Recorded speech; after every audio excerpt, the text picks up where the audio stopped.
Welcome back viewers, ladies, gentlemen, non-binaries and anyone with ears or other sound detection organs, hope you enjoy.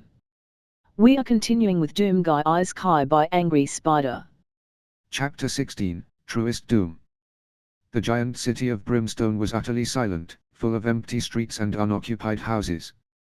The spiky wooden sign in front of the smithy that the soldier had gotten his first sword from was swinging gently, the faintest of breezes pushing it, coming from who knew where.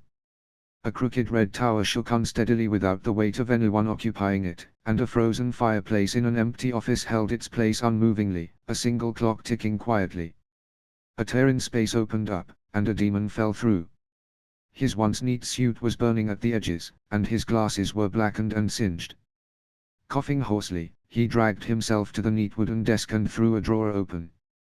Pulling a large bottle of chunky red liquid out of it, he popped the cork off and chugged the whole thing down as if it were nectar from heaven. Tossing the bottle aside, he panted heavily, waiting as his wounds closed and the worst of the burns faded away. Trembling, he wiped his mouth away and placed his palms on the desk, his chest heaving. What in the name of Satan himself had that been?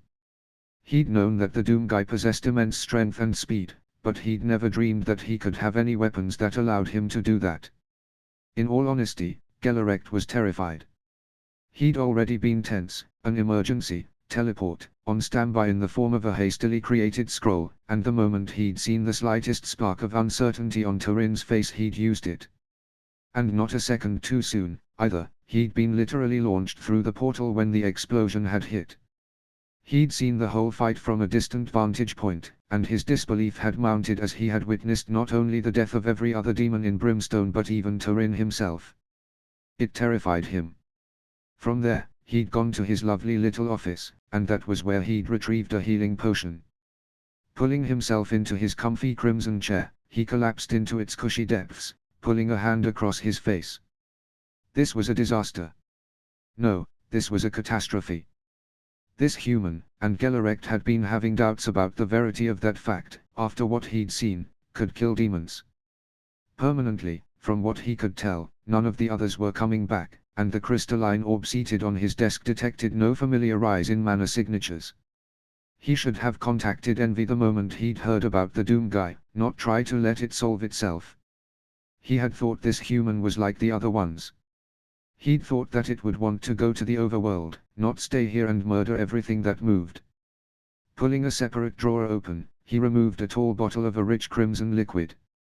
Not bothering to find a glass, he flicked the cork off and drank heavily. Slamming the bottle on the desk, he summoned a piece of paper and a quill, hands trembling as he began scratching out an urgent message.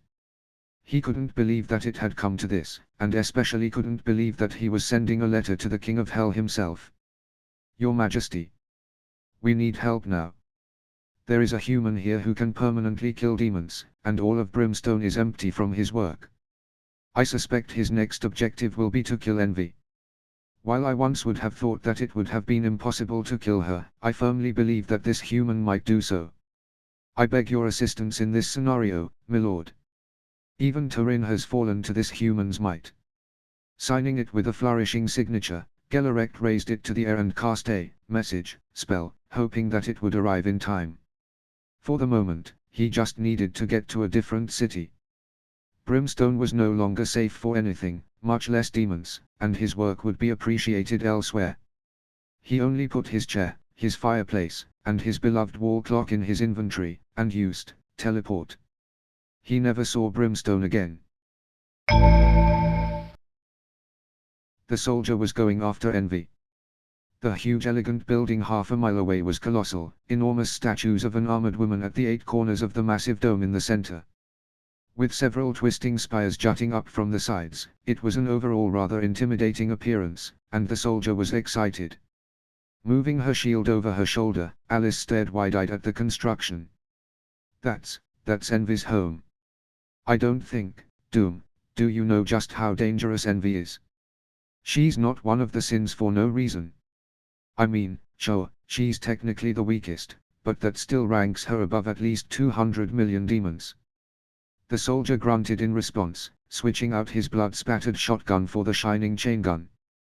Blinking, He suddenly remembered that he hadn't yet checked on the new perks for passing level 150, and reached for the blue board's and handyman's attention. Nothing happened. Frowning, the soldier held a hand out and focused solely on the helpful perk, but still nothing happened. What was going on? Why, hello there. All three of them, four if you counted Isabel, whipped around to see a demon standing before them. He was tall, a little over 9 feet, and his brown horns spiraled neatly over his head. An ornate golden crown with glaring red eyes instead of gemstones decorated his head, underneath which a pair of amused golden eyes sparkled. He wore an excellently fitted black suit, a crimson undershirt and pants ruffled casually at the ends despite his backward-facing knees and cloven hooves. The soldier didn't hesitate. He was already holding a chain gun, all he had to do was open fire. Raising it to level it at the demon's head, he pulled the trigger. Once again, nothing happened, and the demon chuckled in a voice like velvet. "Don't bother. I've set up a mana disruption field, none of your abilities will work here." That was a little disturbing, but the soldier launched himself forward, throwing a thunderous punch. The air around it screamed as the force built, an impending wall of death approaching the demon's head at an unbelievable speed.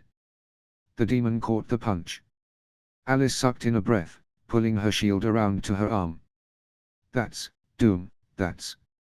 The demon smiled, a line of triangular teeth making themselves seen. "Satan, yes. My friends call me Lucifer, and most call me the devil, but you may call me Satan." The soldier struggled to remove his fist from the devil's iron grip, but couldn't move at all. He might as well have had a mountain sitting on his arm. Raising his other hand, he struck forward in an attempt to grab the demon's head, and that arm was caught too.